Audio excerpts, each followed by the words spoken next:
सभी को नमस्कार। Chemistry by Kapil Dangi sir YouTube channel पे D and A block elements के पिछले 10 वीडियो में अपन ने इस चैप्टर के बारे में डिटेल में पढ़ा और समझा। आज अपन इसके कुछ ऐसे इम्पोर्टेंट क्वेश्चंस के यहाँ पे चर्चा करेंगे, उनको समझने की कोशिश करेंगे जो या तो पहले किसी बोर्ड एग्जाम में पूछे गए हैं या पूछे जा सकते हैं। लेकिन इसके लिए एक शर्त है, ये क्वेश्चन आपको तभी समझ में आएंगे जब आप इस चैप्टर के 1 से लेके 10 तक वीडियोस को क्रम से आप देखें, ढंग से समझें, फिर ये क्वेश्चन आपके लिए बहुत आसान हो जाएंगे। आपको फिर सिर्फ ये जो वीडियो है ये एक प्रैक्टिस मात्र वीडियो रह जाएगा। तो इस वीडियो में कुछ इंपॉर्टेंट क्वेश्चंस अपन देख रहे हैं, इससे किस प्रकार के क्वेश्चन पूछे जाते हैं बोर्ड एग्जाम में वो भी आपके लिए क्लियर हो जाएंगे, साथ ही कुछ टॉपिक्स का रिवीजन भी हो जाएगा। तो देखिए आपके सामने यहाँ पर मैंने कुछ क्वेश्चन लिखे हैं। जैसे पहला क्वेश्चन है, लेंथेनाइड आकुंचन किसे कहते हैं? What is lanthanide contraction? बहुत ही इंपॉर्टेंट क्वेश्चन है लेंथेनाइड से संबंधित। देखिए जो परमाणविक त्रिज्या होती है, परमाणविक त्रिज्या को प्रभावित करने वाले दो कारक होते हैं। एक होता है नाभिकीय आवेश। नाभिकीय आवेश का मान कब बढ़ता है? जब परमाणु क्रमांक बढ़ता है तो नाभिक में प्रोटॉनों की संख्या बढ़ती है और उससे नाभिकीय आवेश बढ़ता है। नाभिकीय आवेश के बढ़ने से परमाणु त्रिज्या घटती है। क्यों? क्योंकि देखिए नाभिक में आवेश बढ़ेगा, नाभिक में प्रोटॉन बढ़ेंगे तो नाभिक द्वारा उसके चारों तरफ चक्कर काटने वाले इलेक्ट्रॉनों पर आकर्षण बल ज्यादा लगेगा तो परमाणु त्रिज्या घटेगी। दूसरा कारक है परिरक्षण प्रभाव।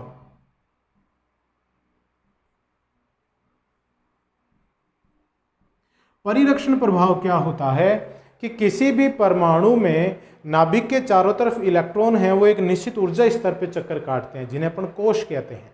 तो अंदर के कोश वाले इलेक्ट्रॉन बाह्यतम कोश के इलेक्ट्रॉनों को प्रतिकर्षित करते हैं। इससे बाह्यतम कोश के इलेक्ट्रॉन पर नाभिक का आकर्षण बल घट जाता है। तो क्या होगा? इस आकर्षण बल में जो कमी हुई उसी को अपन क्या कह रहे हैं? परिरक्षण प्रभाव कहते हैं। तो परिरक्षण प्रभाव कब बढ़ता है? जब बाह्य कोश से अंदर वाले कोशों में इलेक्ट्रॉनों की संख्या बढ़ती है तो परिरक्षण प्रभाव बढ़ता है और इसके बढ़ने से नाभिकीय आकर्षण बल घट जाएगा और इससे परमाणु त्रिज्या बढ़ती है। तो ये दो फैक्टर हैं जो परमाणु त्रिज्या को प्रभावित करते हैं, दोनों एक दूसरे के विपरीत दिशा में कार्य करते हैं। ये मैंने एक सिंपल सी बात बताई है ताकि लेंथेनाइड आकुंचन आपको ढंग से समझ में आ जाए। ये चीज़ें वैसे अपन ने चैप्टर में ढंग से डिटेल में पढ़ ली हैं, फिर भी अपन थोड़ा इसका रिवीजन कर रहे हैं। अब देखिए लेंथेनाइड तत्वों में क्या होता है, इलेक्ट्रॉन कहाँ भरे जाते हैं?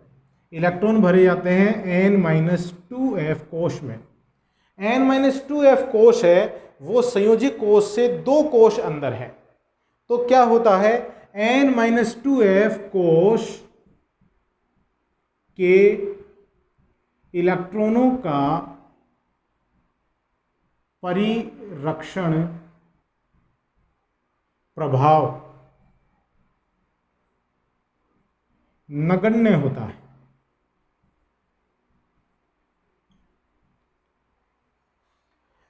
लेंथेनाइड तत्वों में इलेक्ट्रॉन भरे जाते हैं N-2F कोश में। देखिए मैं उत्तर बोल रहा हूं, अब उसको सिस्टम ढंग से आप इसको लिख भी सकते हैं। लेंथेनाइड तत्वों में अंतिम इलेक्ट्रॉन N-2F कोश में भरे जाते हैं। N-2F कोश के इलेक्ट्रॉनों का परिरक्षण प्रभाव नगण्य होता है।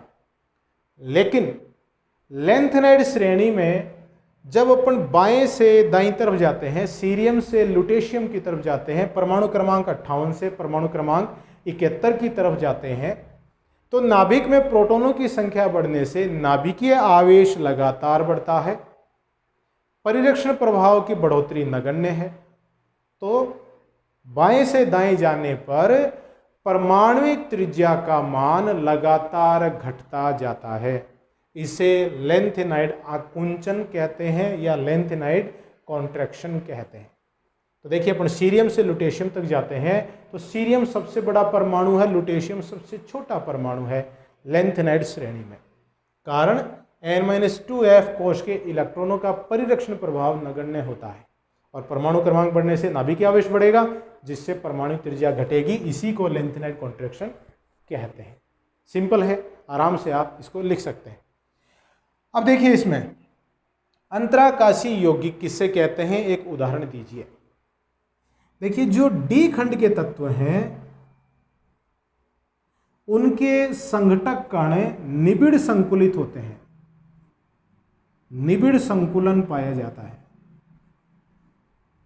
निबिड़ संकुलन उनमें BCC होता है, FCC होता है, SCP होता है।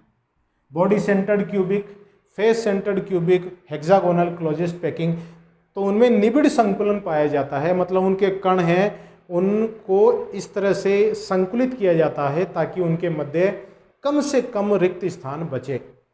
तो डी खंड के तत्व निबिड़ संकुलन दर्शाते हैं, लेकिन फिर भी उनके संघटक कणों के मध्य कुछ रिक्तिकाएं रह जाती हैं, छोटी छोटी रिक्तिकाएं रह जाती हैं इस तरह से।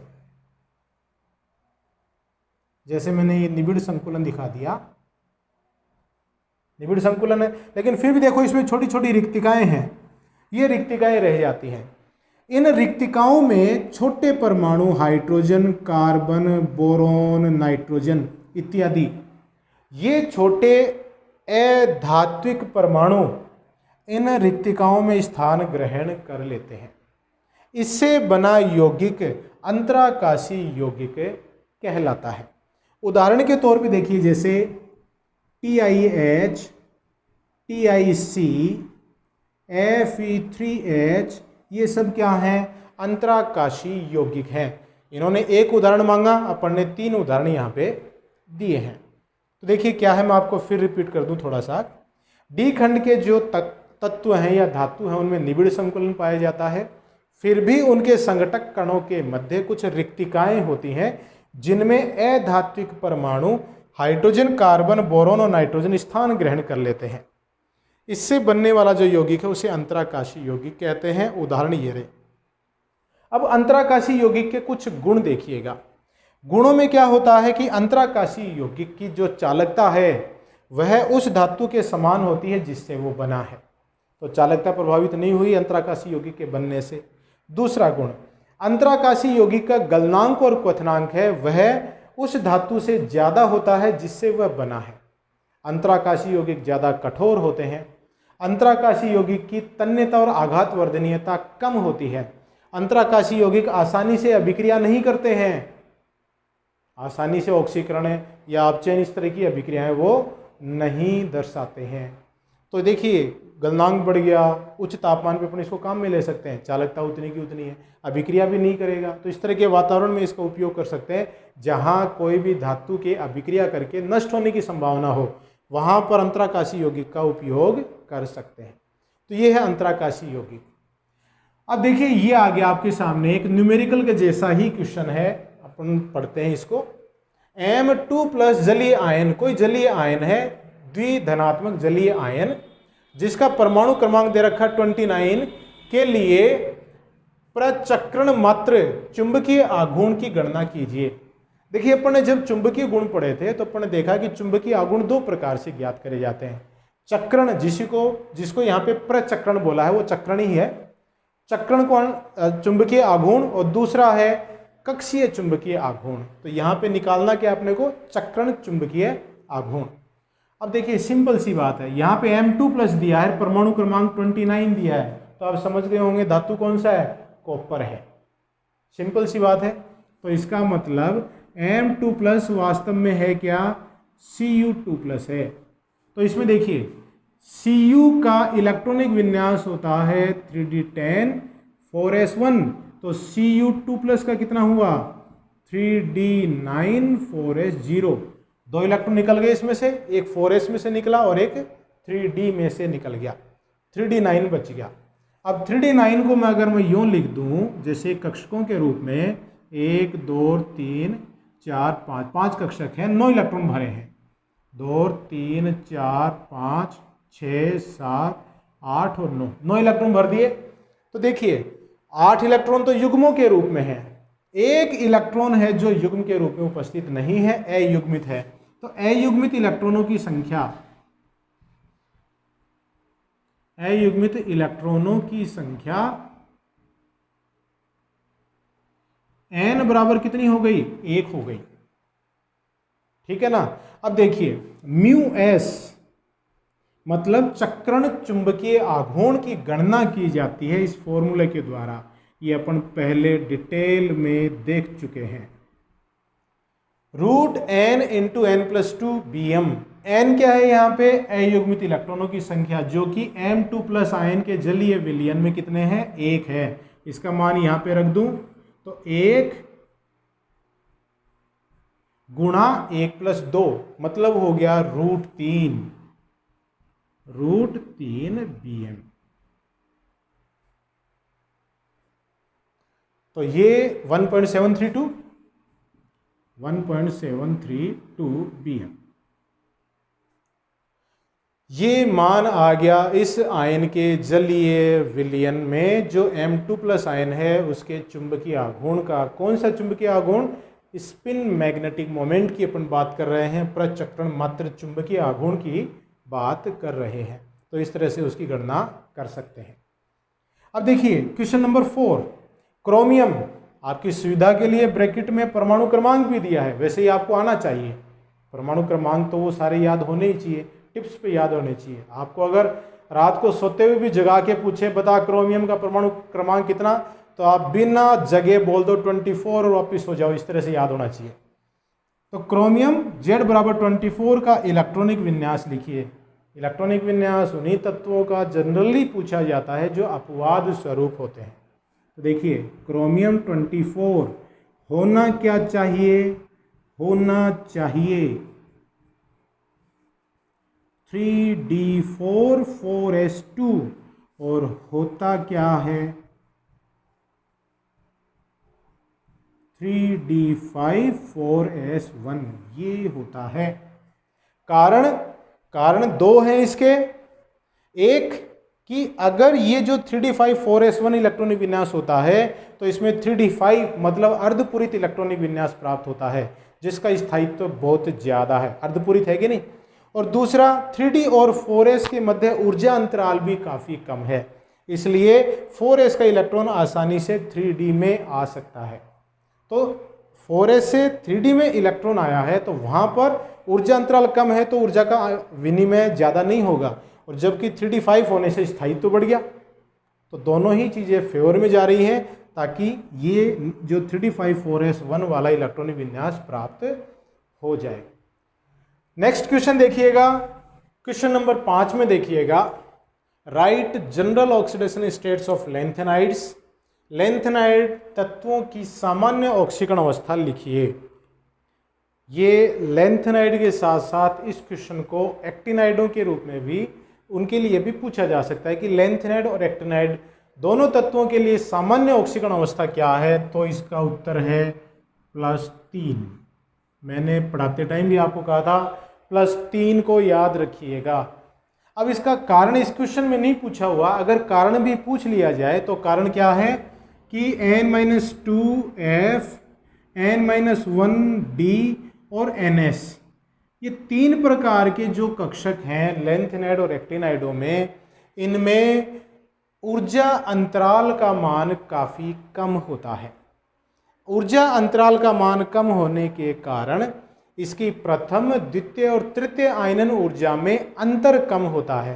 तो जब किसी लैंथेनाइड तत्व को ऊर्जा दी जाती है तो प्रथम, द्वितीय और तृतीय आयनन ऊर्जाओं में कम अंतर होने के कारण एक साथ 3 इलेक्ट्रॉन निष्कासित हो जाते हैं, इसलिए +3 ऑक्सीकरण अवस्था है, ये इनमें सभी तत्वों के द्वारा दर्शाई जाती है। क्वेश्चन नंबर 6 देखिएगा, कॉपर परमाणु की मूल अवस्था में पूर्ण पूरित डी कक्षक 3d10 है, फिर भी यह एक संक्रमण तत्व है, क्यों? यहां पर मैं आपको फिर याद दिला दूं कि संक्रमण तत्व क्या होते हैं, उनकी परिभाषा क्या है। संक्रमण तत्व उन तत्वों को कहते हैं जिनकी परमाणुविक अवस्था या किसी ऑक्सीकरण अवस्था में संयोजी कोश के डी कक्षक पूर्ण पूरित ना हो, उनको अपन क्या कहते हैं? संक्रमण तत्व कहते हैं। दो अवस्थाएं देखनी है, परमाणुविक अवस्था या कोई ऑक्सीकरण अवस्था। दोनों में से किसी एक में भी अगर डी कक्षक पूर्ण पूरित नहीं है तो वो संक्रमण तत्व है। अब यहां देखिए, जो कॉपर होता है 29, उसका इलेक्ट्रॉनिक विन्यास है 3d10 4s1। ठीक है, 3d है वो पूर्ण पूरित है, लेकिन कॉपर की जो ऑक्सीकरण अवस्था है Cu2+, उसका ऑक्सीकरण, इस ऑक्सीकरण अवस्था में इलेक्ट्रॉनिक विन्यास हो जाता है 3d9 4s0। तो यहां देखिए 3d9 है, मतलब पूर्ण पूरित नहीं है इस ऑक्सीकरण अवस्था में, तो इसका मतलब कॉपर एक संक्रमण तत्व है। यहां मैं कुछ और जोड़ दूं जो इसका उत्तर तो नहीं है लेकिन आपके लिए बहुत इंपॉर्टेंट है। जिंक, कैडमियम और मरकरी संक्रमण डी खंड के तत्व तो हैं लेकिन संक्रमण तत्व नहीं है। ये चलो, ये क्वेश्चन है ना, मैं अलग से ले लूंगा, तो वो देखिएगा, देखेंगे अपन। 7वां क्वेश्चन देखिए क्या है, मिश मेटल का संगठन लिखिए। मिश धातु क्या होते हैं? मिश धातु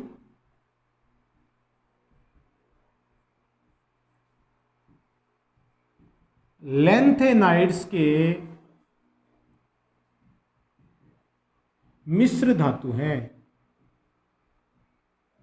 ये एलॉयज हैं लैंथेनाइड्स के, और इसका जो संगठन पूछा है वो देखिएगा क्या, cerium 40% plus lanthanum plus gadolinium, दोनों को मिला के ये है 44% प्लस Fe 5%।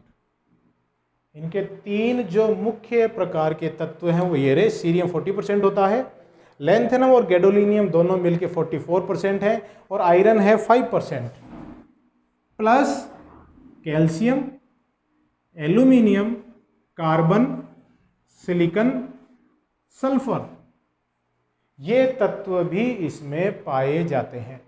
तो ये है मिश मेटल या मिश धातु। नेक्स्ट क्वेश्चन देखिए, संक्रमण तत्व उपसहसंयोजक यौगिक बनाते हैं, समझाइए। मतलब क्या है कि संक्रमण तत्व अपनी परमाणुविक अवस्था में या आयनिक अवस्था में लिगेंडों के साथ जुड़कर उपसहसंयोजक बंध बनाते हैं, जिसमें ये धातु इलेक्ट्रॉन युग्म ग्राही की तरह व्यवहार करते हैं। मतलब ये धातु है और लिगेंड इसको इलेक्ट्रॉन युग्म दान करके उपसहसंयोजक बंध बनाता है। तो कारण क्या है? कारण देखिए, इनका छोटा आकार, दूसरा उच्च आवेश घनत्व, तीसरा कारण है N-1d NS। इन कक्षकों में ऊर्जांतराल कम है, साथ ही रिक्त डी कक्षकों की उपलब्धता, क्योंकि इलेक्ट्रॉन युग्म ग्रहण करने के लिए इनके पास रिक्त कक्षकों का होना आवश्यक है। तो छोटा आकार है, उच्च आवेश घनत्व है, तो ये लिगेंड के इलेक्ट्रॉन युग्मों को अपनी ओर आकर्षित करेंगे। आकर्षित करेंगे तो आसानी से ये बंध बन जाएगा, और बंध बनने के लिए चूंकि खाली कक्षक चाहिए वो भी इनके पास उपलब्ध हैं, इसलिए ये संक्रमण तत्व उपसहसंयोजक यौगिक बनाते हैं। अब क्वेश्चन नंबर 9 में देखिए, KMnO4 में मैंगनीज का चुंबकीय आघूर्ण ज्ञात कीजिए। देखिए क्या है, इसमें मैंगनीज है वो +7 ऑक्सीकरण अवस्था दर्शाता है। तो इससे क्या होगा, मैंगनीज का इलेक्ट्रॉनिक विन्यास होता है 3d5 4s2, और मैंगनीज +7 का हो गया 3d0 4s0। मतलब इसमें कोई भी अयुग्मित इलेक्ट्रॉन नहीं है। अयुग्मित इलेक्ट्रॉन नहीं है मतलब n बराबर 0 है, और n बराबर 0 होने से इसके चुंबकीय आघूर्ण का मान भी क्या हो जाता है, 0 हो जाता है। तो इस तरह से इसमें अयुग्मित इलेक्ट्रॉन नहीं है, +7 ऑक्सीकरण अवस्था में ये है, इसलिए चुंबकीय आघूर्ण 0 होता है। अब मैं देखिए थोड़ी देर पहले जिस क्वेश्चन की बात कर रहा था उस क्वेश्चन को यहां पे मैं लिख देता हूं। Zinc, cadmium, mercury are d block elements but not transition element. Why? Zinc cadmium, मैं हिंदी में देखिए इसको बोल रहा हूं, आप नोट कर सकते हैं हिंदी मीडियम के student. Zinc cadmium mercury D खंड के तत्व तो हैं लेकिन संक्रमण तत्व नहीं है, क्यों? तो देखिए मैंने अभी थोड़ी देर पहले संक्रमण तत्वों की परिभाषा दी थी कि संक्रमण तत्व सिर्फ वही होंगे जिनकी परमाणुविक अवस्था में या किसी ऑक्सीकरण अवस्था में n-1 डी कक्षक मतलब संयोजी कोष के डी कक्षक हैं वो पूर्ण पूरित ना हो। पूर्ण पूरित नहीं होनी चाहिए, परमाणुविक अवस्था में हो या ऑक्सीकरण अवस्था में, किसी एक में या दोनों में भी हो सकता है। जिंक कैडमियम मरकरी में जिंक कैडमियम और मरकरी देखिए ये 3d10 होता है, ये 4d10 होता है और ये 5d10 होता है। तो परमाणुविक अवस्था में डी कक्षक पूर्ण पूरित है और इनकी ऑक्सीकरण अवस्थाएं भी देखिए Zn जिंक कैडमियम और mercury +2+2, zinc 3d10 4s2, cadmium 4d10 5s2 और मरकरी 5d10 6s2। ये इलेक्ट्रॉनिक विन्यास है। तो परमाणुविक अवस्था में देखिए डी कक्षक पूर्ण पूरित है। आयनिक अवस्था में भी कितने इलेक्ट्रॉन निकले? 2। वो कौन से निकले? s वाले। तो s वाले निकल गए तो इसमें फिर भी 3d10 4s0, ये 4d10 5s0, ये 5d10 6s0। अभी भी इनमें ऑक्सीकरण अवस्था में भी ये पूर्ण पूरित है। तो इलेक्ट्रॉन चूंकि अंतिम कोष में डी कक्षकों में गया है इसलिए ये डी खंड के तत्व तो हैं लेकिन इनकी किसी परमाणुविक अवस्था या किसी भी ऑक्सीकरण अवस्था में डी कक्षक आंशिक रूप से पूरित नहीं है। डी कक्षक इनकी परमाणुविक और आयनिक दोनों अवस्थाओं में पूर्ण पूरित होता है, इसलिए ये संक्रमण तत्व नहीं है। ये क्वेश्चन भी बड़ा इंपॉर्टेंट है और इसको अपने पहले डिटेल में पढ़ा है। तो इन क्वेश्चंस को समझने से पहले आप D and A block elements के जो 10 वीडियोस मैंने पहले बनाए हैं उनको 1 से लेकर 10 तक आप ढंग से समझिए, फिर ये क्वेश्चन बहुत आसान हो जाएंगे, रिवीजन हो जाएगा। तो आज इसी वीडियो के साथ में ये 11 वीडियोस का जो पैक है ये आपको मेरे YouTube channel chemistry by Kapil Dangi sir पे प्लेलिस्ट में आपको ये मिल जाएंगे। देखिए अब तक अपन ने चैप्टर पढ़ लिए, सॉल्यूशन पढ़ लिया, इलेक्ट्रोकेमिस्ट्री हो गई, केमिकल काइनेटिक्स हो गई, सरफेस केमिस्ट्री हो गई, पी ब्लॉक पूरा हो गया, D and A block element पूरा हो गया और कोऑर्डिनेशन कंपाउंड वाला चैप्टर भी पूरा हो गया। ये सारे चैप्टर आपको मेरे यूट्यूब चैनल पे प्लेलिस्ट में पैक मिल जाएंगे, उनके अलग अलग चैप्टर्स के पूरे एक साथ मिल जाएंगे, तो आप देखिएगा। नेक्स्ट वीडियो अपन एक नए चैप्टर के साथ आपसे मिलेंगे, तब तक के लिए हाथ धोते रहिए, सुरक्षित रहिए, परिवारजनों का ध्यान रखिए, मेरे वीडियोस देखते रहिए। बहुत बहुत धन्यवाद।